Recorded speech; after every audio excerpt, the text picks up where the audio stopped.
You're not giving me easy questions, man. I thought we are going to start with some casual conversations about, marketing, what's B2B SaaS companies typically Nope, need, we're so jumping in. We're going for it. you're going for it. Hello. Welcome to episode 19 of B2B SaaS Marketing Snacks.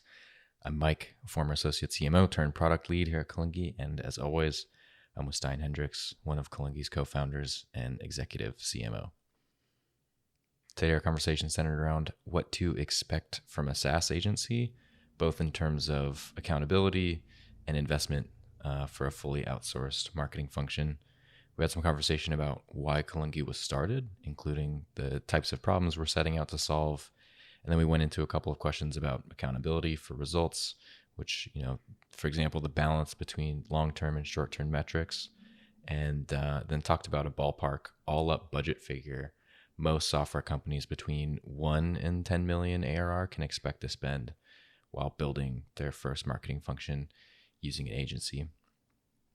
At the end of the episode, I'm going to ask for your help. We're in the process of building a new tool designed to nail in your marketing budget, and it's a little bit more sophisticated than a lot of the typical methods that have been used in the past that we've also used in the past.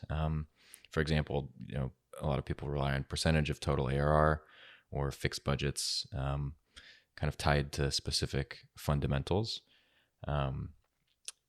We came to this kind of realization that since every situation is so unique, so specifically for the clients that we have, we decided there needed to be a better tool to kind of simulate this. So we're looking for a few founders or marketing leaders to help us kind of test the beta version once it's ready to go. So stay tuned until the end for more on this if you're interested. All right, let's jump in. Well, first of all, I'll start here, and then we'll work into the conversation. So, what makes, I guess, from your perspective, what makes Kalungi different from your kind of standard agency?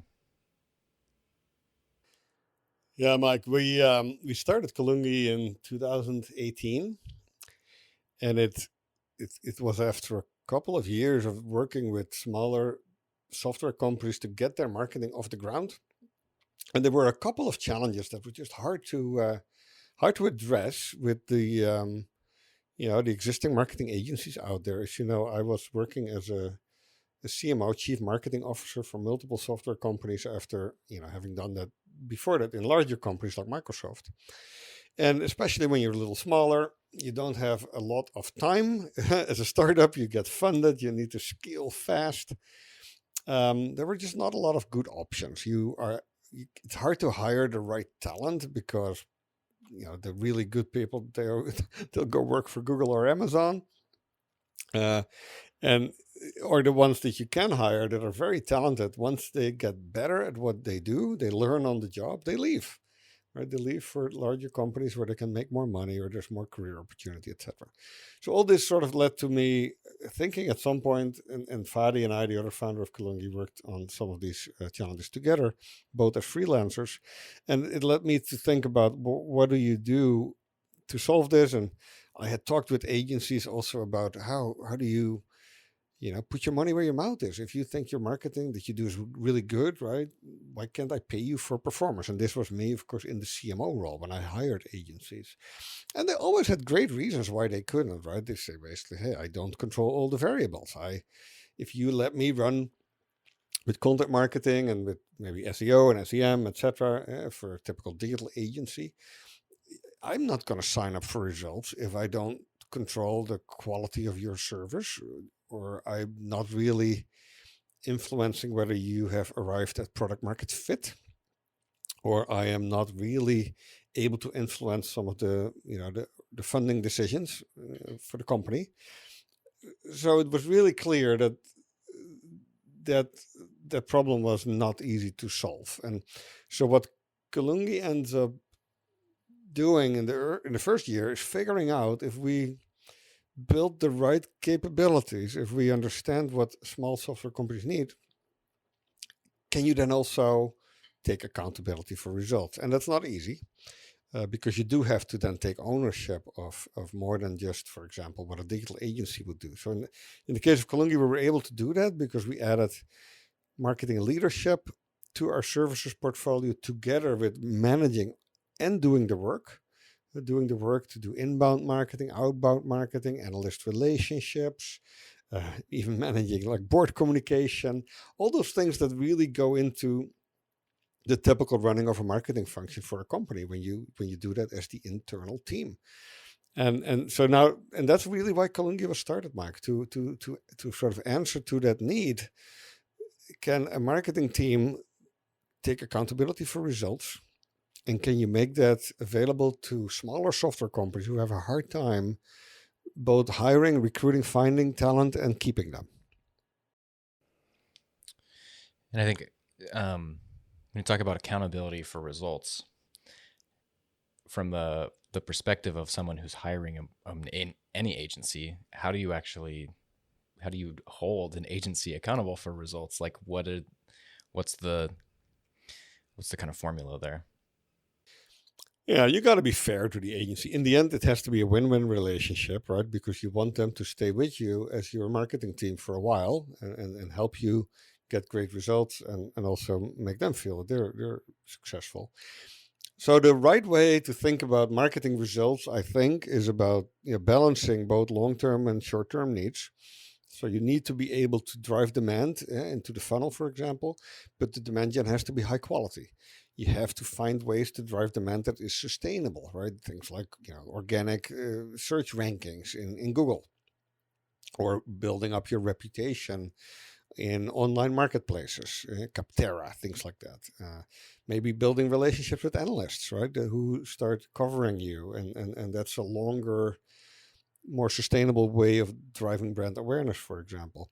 So when you work with an agency, you want to hold them accountable for results. You have to be comfortable with balancing the KPIs, balancing the outcomes that you expect to both reflect the things you want them to do that may not yield like immediate lead generation, for example, but they yield, for example, coverage in an analyst report, or maybe it yields you a rise in a position in Google search. It may not have leads, MQLs coming out of that search position yet, but if you have a very strategic keyword, a high intent keyword, where you know that if your audience is looking for that and they click on your link and they come to your website, then it's a very high value click. If an agency is able to get that keyword to that search result to go from, let's say, the second or the third page of the search results to the first page, that's great progress. So we measure that, yes, so the search sort of ranking position as a KPI, and I think it's fine to pay an agency for that if they're able to get it to the first page. And of course, then the next, challenge would be get from the first page, get to the top three. And then, of course, that should at some point lead to MQLs. But finding a way, Mike, to, I think, measure KPIs that are very meaningful and they show real progress, but they're not necessarily deep in the funnel and MQLs or even, turning into revenue. I think it's important. So you hold an agency accountable, but you're also comfortable with KPIs that are earlier in that warrant and that reward the work that an agency does, that may not necessarily lead to revenue yet. And at some point, of course, when an agency gets engaged with you and they're with you longer, let's say a half year to a year, then you do expect them to sign up for things like sales qualified lead and opportunities and wins and revenue, etc. Yeah, absolutely. I think it's easier to come up with KPIs at that point as well, or key results, because you've built that foundation. Once you've gone through everything for 6 months, you get a pretty good understanding of what channels work well and which don't, and which to kind of double down on, and which programs might need as much attention, from that perspective as well. So another really big question, it's often top of mind when we talk to people, is how much is realistic? How much should I expect to spend if I've not invested in marketing before and I'm kind of starting from ground zero? Oftentimes you're not starting completely from ground zero. You have some things that can be leveraged, but a lot of times there's a lot of work to be done. If you're starting from a place where you've had a lot of product-led growth, or referral-based growth, you've built a great product, you've gotten a lot of customers off of referrals, or you've found a kind of a good channel to sell into, how much should people expect to spend on marketing in general? Not just on an agency, but what's a realistic spend number for a small B2B SaaS company, 1 to 5 million when they're just getting off the ground? Is it a certain percentage of the budget, or is there some kind of patterns that you look at there? Yeah, we have a couple of templates on our website that do what you just mentioned, right? Percentage of revenue, percentage of new revenue, or sometimes it's a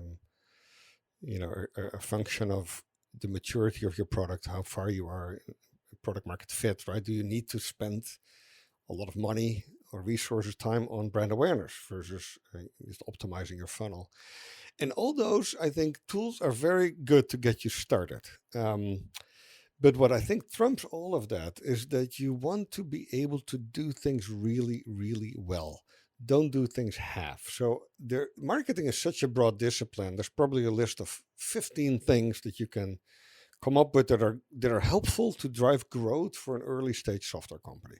From starting with content marketing to investing maybe in paid search, improving your website, building great ads for pay-per-click marketing, maybe investing in your pitch, your sales deck, right? All these things could be very helpful.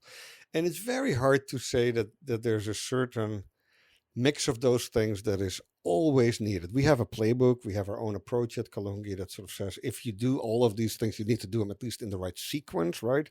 Don't start building your sales material, sales deck, unless your branding and your messaging, etc., is very well developed, and because otherwise you will be redoing that and that's not a good use of resources, of course. But what we found is that out of all those things you can do, the first thing you want to make sure of that you do the things that you can sustain, right? Don't invest a lot of money in a webinar series, for example, in launching a webinar program if you cannot sustain it, right? If you do a lot of work and you launch 2-3 great webinars, but you haven't planned out number 4 and number 5 and number 6, or you don't have resources to do so, then it's better not to do it. Because the impact, the effect might even be negative, right? Because these things take time to get going. That's, by the way, true for a lot of things in marketing, that you will have to be okay with a little bit of experimentation early. You learn, you'll optimize, and that's when you will start reaping the fruit. And it's not, I think, it's good to look at, hey, 6% of my ARR should be set aside for marketing. You can do that. But then it's not optional to think about which things do I want to do and can I do well. And I'm not going to do these other things. There are also things in marketing that you should only do if the other parts of your business can keep up, right? If you organize events, for example, but you don't have sales capacity to participate at the event booth or in an online event, or you're starting to invest in a certain type of campaign, but you don't have time to do the follow-up, or you don't have time to learn from what the experiments you're running, then of course don't do those. And then to get super concrete, to sort of try to answer your question in a little bit of a different way, we have a number.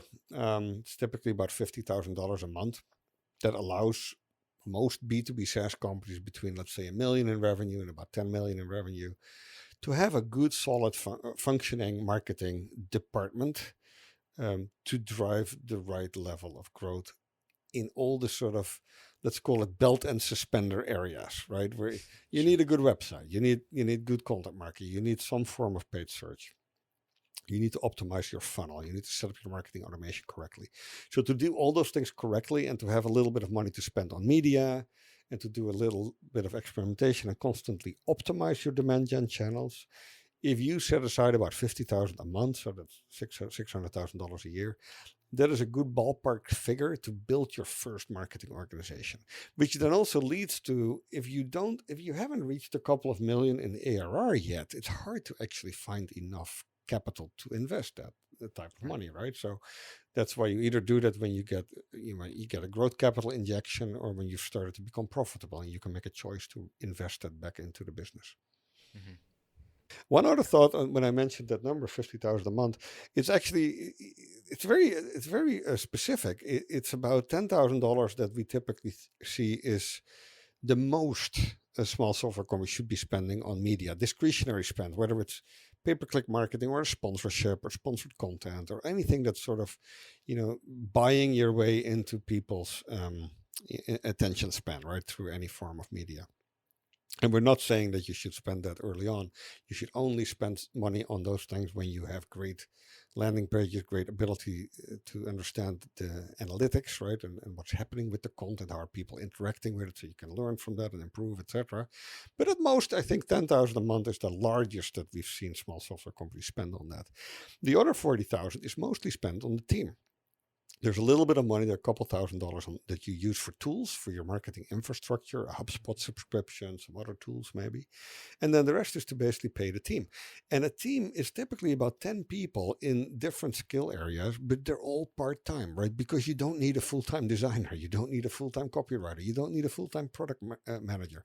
So you either hire 2-3 full-time employees as your first marketing team, and you hope that they have all these skills. You need 10-15 different skills areas combined in the 3 people, and that happens when you hire really good what's called T-shaped marketers, right, that are able to do both HubSpot development, and they are good maybe WordPress experts, and they also can write good English copy.